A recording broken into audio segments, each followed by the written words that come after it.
my bad. Now we're recording. Okay, I'm gonna do the intro again. So yeah, so welcome back to another episode of No Lazy Takes. I'm Brandon. He's Marcus.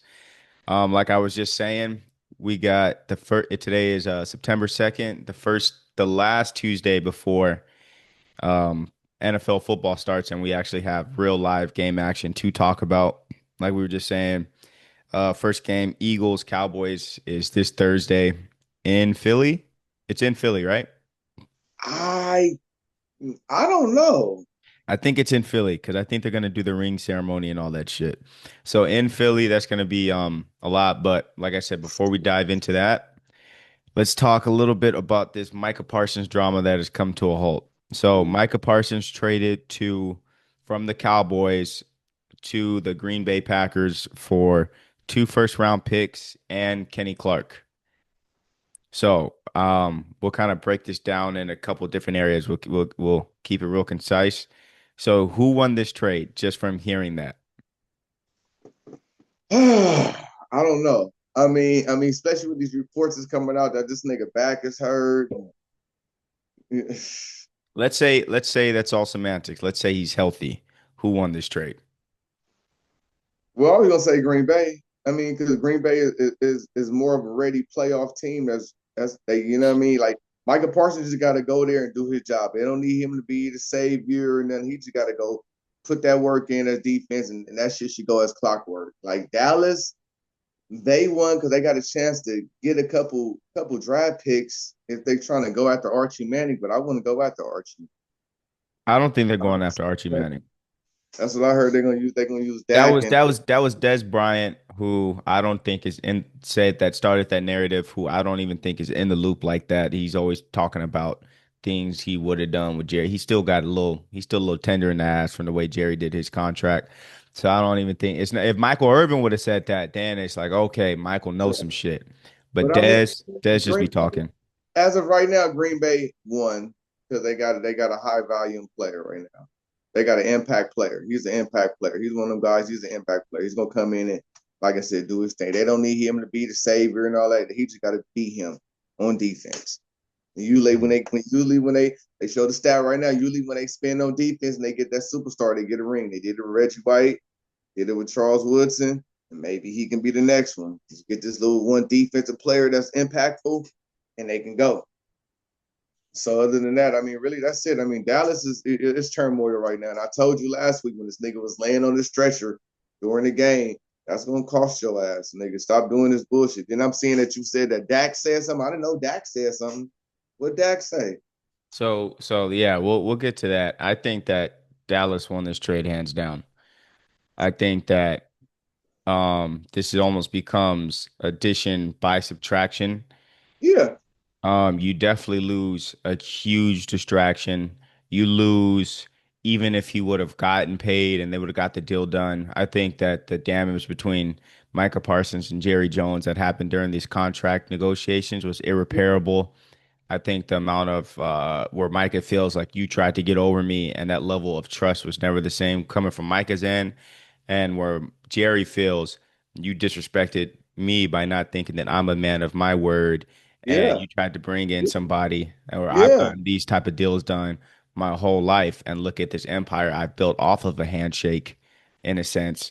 Especially after watching this Cowboys documentary, which I want to talk about a little bit later, which I think is one of the greatest football docs I've ever seen.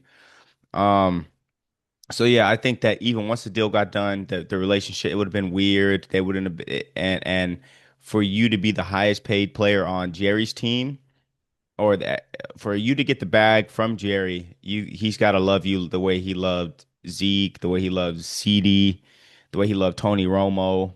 I mean, him and Dak still have a weird like relationship. That's why you always hear like the Dak is about to yeah. get I traded. mean, and that's what I was saying. Like the Cowboys won in the sense they got a big load off their shit, and they can use this to rebuild. But Green Bay is good for Green Bay because, like I said, they got an impact player, and if he But can come in and here's the thing, man. like two And things should be right at once, and like I said, Dallas need to get away from him. They should have did it last year to me. but here's the thing. I really don't think that Micah Parsons is a winning defensive lineman. So Yeah, I've and been saying and, that. I've and been saying that. so what do I mean by that? So me and you, like, if there's one player that we've glazed pause more than any other player on this podcast, Boy, if why? it's TJ Why? Watt. Yes, yes. Why?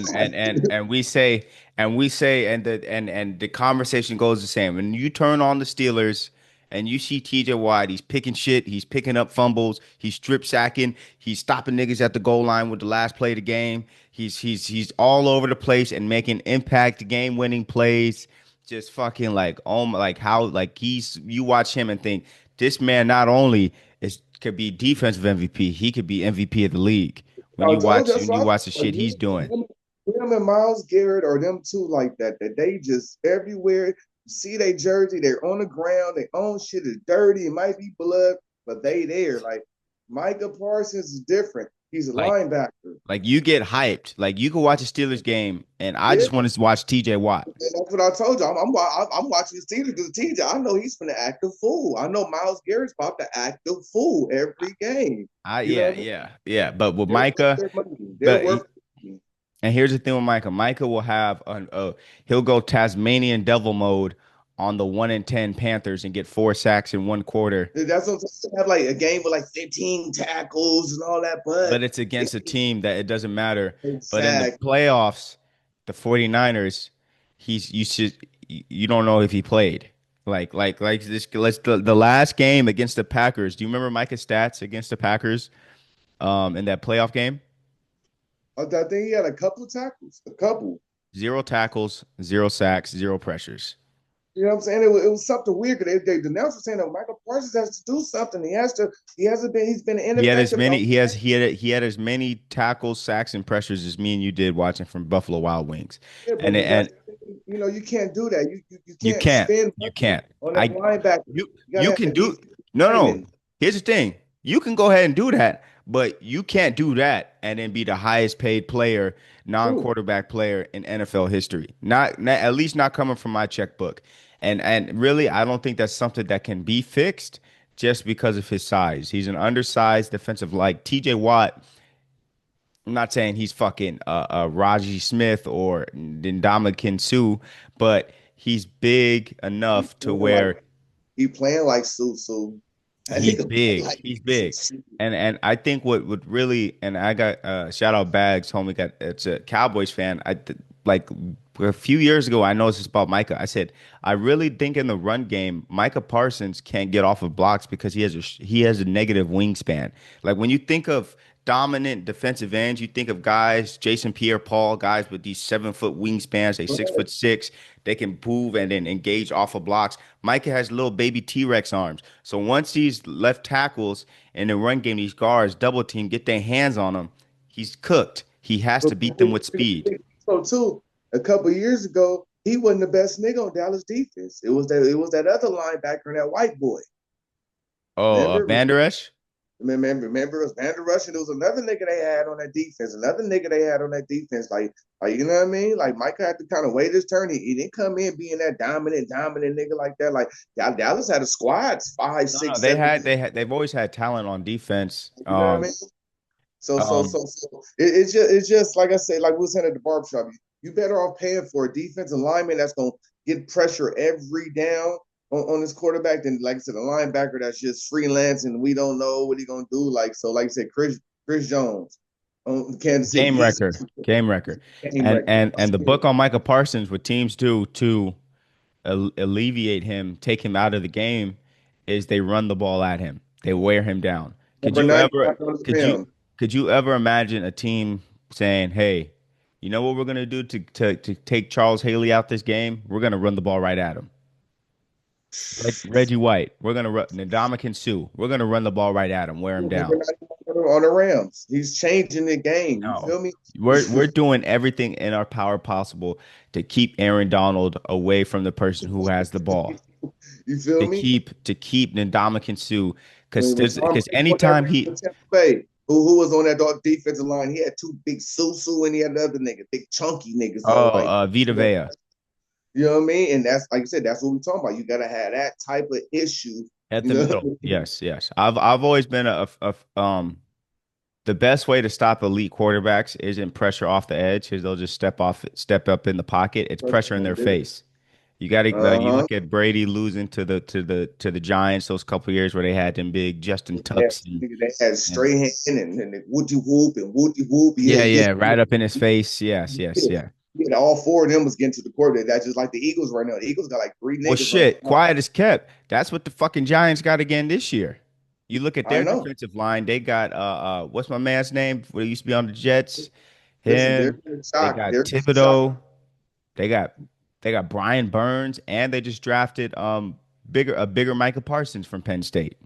What's Listen, homeboy's name? New Abdul York Carter. is a soccer team. I'm saying right now, Dallas not looking real good in their division right I now. New think they York is look gonna good. I think they look good because you got to look. They just signed Deron Bland, which couldn't have happened if they did sign Michael Parsons. Deron be. Bland, and he's a damn good corner. They still have, and I think their defensive line is still very talented. I like Odighizuwa. He's a D tackle that gets a lot of pressure in the face. I like Sam Williams, who's a guy who they're saying is a bigger, He's him. faster Michael. They saying Yeah, he's that's what him. I'm saying. And he a wild boy. You see him getting DUIs, speeding tickets. Anytime you see a DN getting speeding tickets and DUIs and shit, you know he can play. So Yeah, you he's know, trying. especially for Jerry. Yeah. Yeah, he's on some. Yeah, yeah, he's a bully. So yeah, Yeah. yeah, So